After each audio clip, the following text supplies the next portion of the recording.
What is up, everybody? We are here tonight talking about a topic that is very important to a lot of people's daily lives in America today. That is wildfires. And more specifically, what it does to our knives and how we fix them. That's a good one. I like that.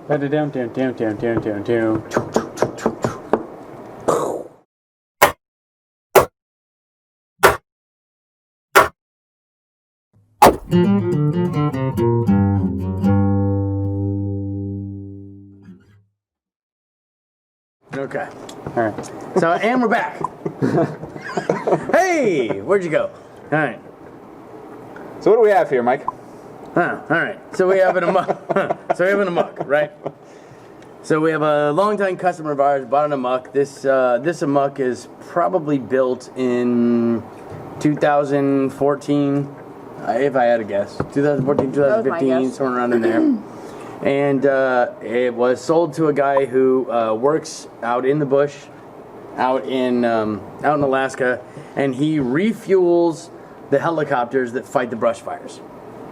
So what he did is he, as the brush fire was approaching and they were filling the helicopter, he stuck his knife in a tree, and then they all had to evacuate. He had to leave his knife, but he knew where he left it. He came back and he got it, and it had been through a forest fire, basically. And so when he brought it in, it had a little janky-ass piece of titanium still stuck to it, but everything else is gone. I mean, this thing is... I'm surprised the G10 burned off. It melted the G10 off. It melted, I mean, almost all the titanium was gone. There was one little piece of titanium left here. So, forest fires are hot, if you don't know. Oh. And he, Tell. They are very hot. So, but you can see we customize it for them. We have like what's called a neutered variation. We do it to the Severance, and we also do it to the AMUK, and it's where you take off all the sharp points at the back. And so he had a neutered variation, which is how I know this is kind of an older variation. So he brought it in, and I remember when he bought that too. Yeah. So he brought it in, and he said, so this happened, and explained the story, and he wanted to get it covered under warranty, which we kind of expressly say, like, if you leave it in a campfire, like, we're not going to warranty it, but we're liars, and we're going to warranty it. Well, this was the Swan Lake fire last year. Yeah, this was huge. this fire. was a giant fire in Alaska. So this was the Don't Swan Lake think so. fire, and even though we expressly say we don't necessarily warranty this kind of work, I mean, he's refueling helicopters that are putting out fires in our state, so we'll look out for him. So he had a couple of crazy requests. I'll let Lori get into that, but so this is what an AMUK looks like after it goes through a forest fire. I like the patina. Are we going to be able to keep that? It's an interesting word choice there, Dakota. In fact, this is, ironically enough, this is kind of what an AMUK looks like when you pull it out of the heat treat oven. It almost looks identical to this.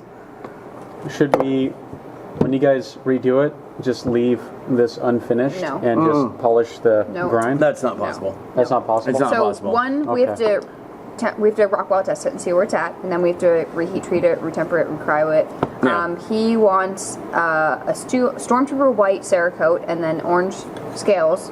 I think that he still has his sheath.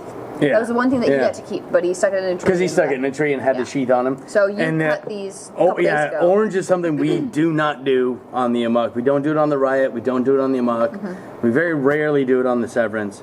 But that's what he wanted. So I rebuilt the program from obviously our prototype AMUKs, and so we're going to give him Stormtrooper white blade after we go through and refinish it. So basically what we do is we have to reheat treat it, and it has actually warped, which is not, I don't know if you can see it on the uptight camera, but it is it has a it's basically built for fucking right-hand cutters at this point, because it's really bent. Bow to it. It's a little bit bent. Are you going to be able to hit it out with that 50-pound piece of steel? Just boom. Yeah. So what we use after our heat treat is, I mean, it looks like a 2x4, but it's made out of steel, so it's real heavy. And we have another giant plate. So what we do is we heat treat it, and while it's glowing red, we flatten it. And then after it cools, we know it's flat and true and straight, and then we check it, and then we're gonna resurface it.